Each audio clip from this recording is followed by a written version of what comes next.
सीएसीबी के इस एग्जाम को क्लियर करने के लिए आपको जिन भी रिसोर्सेज की रिक्वायरमेंट है वो सब कुछ आपको हमारे इस चैनल पे और हमारे ऐप पे मिल जाएगा। जैसे कि आपको सीएसीबी जेई के कंप्लीट सिलेबस के लिए लाइव कोर्स मिल जाएगा जहां पे आपको वीडियो लेक्चर्स मिलेंगे। साथ ही आपको सीएसीबी जेई के लिए स्पेशली डिजाइन किया गया टेस्ट सीरीज मिल जाएगा जिसमें आपको 14 सब्जेक्ट टेस्ट मिलेंगे, 3 फुल लेंथ मॉक टेस्ट मिलेगा और 1 फ्री टेस्ट भी है। ट्राई जरूर कीजिएगा, लिंक आपको डिस्क्रिप्शन में मिल जाएगा। उसके अलावा सीएसीबी जेई के एग्जाम में रीजनिंग, एप्टीट्यूड और जनरल नॉलेज या फिर करंट अफेयर्स के क्वेश्चन भी पूछे जाते हैं, तो उसके लिए भी हमारे ऐप पे आपको स्टडी मटेरियल मिल जाएगा। जो भी रिलेवेंट कंटेंट सीएसीबी जेई के लिए है, एग्जाम के प्रिपरेशन के लिए जरूरी है, उन सब का लिंक आपको इस वीडियो के डिस्क्रिप्शन में और कमेंट सेक्शन में मिल जाएगा। तो प्लीज एक बार जा करके देखिएगा जरूर।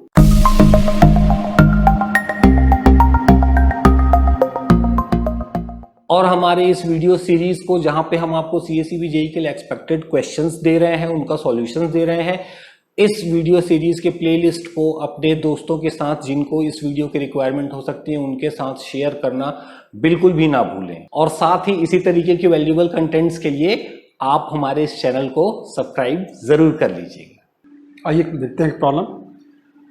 2 aluminum conductors have equal length. The cross-sectional area of one conductor is 4 times that of the other. If the conductor having a smaller cross-sectional area has a resistance of 100 ohm, the resistance of other conductor will be option A 400 ohm, option B 100 ohm, option C 50 ohm, option D is 25 ohm। ठीक है, तो basically question में बात हो रही है यहाँ पर 2 एल्यूमिनियम कंडक्टर की। ठीक है, तो यहाँ बोल रहा है कि 2 एल्यूमिनियम कंडक्टर्स हैं, हैव इक्वल लेंथ। तो उनका जो लेंथ क्या है, लेंथ जो है वो इक्वल है। The cross sectional area of one conductor is 4 times that of the other. मतलब यदि क्रॉस सेक्शनल एरिया के बारे में हम बात करें, the cross sectional area of one conductor is 4 times that of the other. If the conductor having a smaller cross sectional area has a resistance of 100 ohm, मतलब ये जो 2 एल्यूमिनियम कंडक्टर हैं इसमें जिसका क्रॉस सेक्शनल एरिया सबसे कम होगा उसका resistance question में दिया हुआ है वो है 100 ओम। ठीक है, the resistance of other conductor will be, तो रेजिस्टेंस की वैल्यू को हमको फाइंड आउट करना है अदर कंडक्टर का। ठीक है, तो हम मान लेते हैं समझने के लिए यहाँ पर कि भाई हमारे पास एक कंडक्टर A है और एक कंडक्टर B है। ठीक है, 2 एल्यूमिनियम कंडक्टर हमारे हो गए A और B, इक्वल लेंथ, तो इनका लेंथ क्या है वो इक्वल है। तो हम मान लेते हैं कि LA is equal to LB।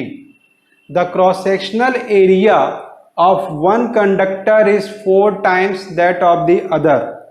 ठीक है, the cross sectional area of one conductor is 4 times that of the other.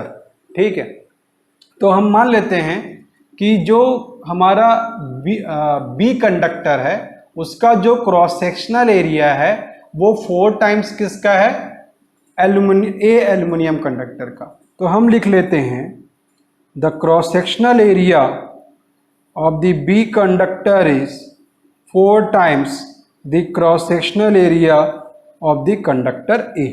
ठीक है, एज पर the question the cross sectional area of one conductor is 4 times that of the other. यहाँ पर कहीं पर भी ऐसा मेंशन नहीं किया है ना कि पहला दूसरा कौन सा लेना, तो हम यहाँ पर ए और बी मान के चल रहे हैं। ठीक है, if the conductor having a smaller cross sectional area has a resistance of 100 ओम। अब आप देखिए यहां पर पॉइंट गौर कीजिए, यहां बोल रहा है if the conductor having a smaller cross sectional area, मतलब वो कंडक्टर जिसका क्रॉस सेक्शनल एरिया कम है उसका रेजिस्टेंस कितना है, 100 ओम।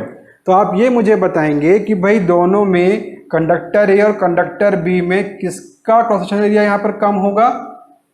हम यहां देख रहे हैं cross sectional area of the conductor B is 4 times that of the A। It means that कि जो हमारा cross sectional area conductor A का होगा उसकी वैल्यू कम होगी।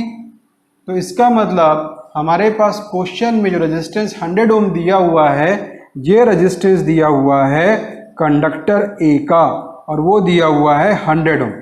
कितना दिया हुआ है? वो दिया हुआ है 100 ओम। क्लियर है? तो हमको बोल रहा है resistance of the conductor will be, resistance of the other conductor will be. तो अब रेजिस्टेंस यदि हमारे पास दिया हुआ है कंडक्टर ए का, तो हमें निकालना है resistance of the conductor B. ये हमें फाइंड आउट करना है। ठीक है? क्लियर है? अब इस क्वेश्चन को सॉल्व करने के लिए रेजिस्टेंस का जो बेसिक एक्सप्रेशन हमको मालूम है, which is given as the row L by A, यहां से कर लेंगे हम। ठीक है? तो अब यदि मैं रेजिस्टेंस के बारे में बात करूं तो रेजिस्टेंस ए, ठीक है, मतलब कंडक्टर ए का रेजिस्टेंस हम क्या लिख सकते हैं? यहां पर से रो हमारा कांस्टेंट है, तो ये हो जाएगा एल ए डिवाइड बाय, हम लिख सकते हैं यहां पर इसको, चूंकि मैंने सिंबल स्मॉल ए लिया है तो यहां पर हम स्मॉल ए लेते हैं ताकि चीजें यहां पर कॉन्फ्लिक्ट ना करें। ठीक है? तो ये हो जाएगा ए। ठीक है? क्लियर है? ठीक है? यहां पर तो इसकी वैल्यू क्वेश्चन में दी हुई है, ये कितना है हमारा? 100 हो। ये हमारा क्वेश्चन में डिफाइंड है। क्लियर है? ये क्वेश्चन में डिफाइंड है। अब आप देखिए, यदि हम रेजिस्टेंस बी के बारे में बात करें तो वो क्या हो जाएगा? हम लिखेंगे rho L B upon the cross sectional area for the conductor B. यही होगा, यही होगा। यहां पर से कैपिटल लिख लेते हैं, जो सिंबल जैसे लिया हुआ। ठीक है? क्लियर है? कुछ नहीं किया मैंने, कंडक्टर ए और कंडक्टर बी के लिए ये जो हमारा बेसिक एक्सप्रेशन है, यहां से हमने रेजिस्टेंस की इक्वेशन को लिख लिया। ठीक है? ठीक है? अब आगे हम इसको सॉल्व करेंगे तो वी कैन से रो। अब देखिए, हमको ये मालूम है कि दोनों का जो लेंथ है, लेंथ तो हमारा दोनों का इक्वल है, L A equal to L B, length हमारा दोनों का इक्वल है। तो what we can write? We can write here L A. और हमें मालूम है जो क्रॉस सेक्शनल एरिया जो कंडक्टर बी का है, which is 4 times the cross sectional area of the conductor A. So we can put here this is the 4 into cross sectional area of the conductor A. ठीक है? अब यदि हम further इसको solve करें तो we can write rho L A divide by cross section area of the conductor A into 1/4 हो जाएगा। क्लियर है? और यदि आप इसको यहां गौर करेंगे तो अल्टीमेटली ये हमारा क्या है? This is the resistance for the conductor ए। यही हमारा निकल के आएगा यहां पर से। तो इसकी वैल्यू को हम यहां पर पुट करेंगे तो ये हो जाएगा 100 इंटू कितना आएगा? 1/4। फर्दर हम इसको सॉल्व करेंगे तो कितना आएगा? This is the 25।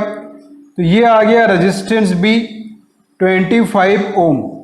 कितना आ गया? 25 ओम आ गया। क्लियर है? तो जो ऑप्शन यहां पर निकल के आएगा हमारा आंसर, वो होगा ऑप्शन डी। तो ऑप्शन डी इस क्वेश्चन का क्या होगा? आंसर होगा। ठीक है?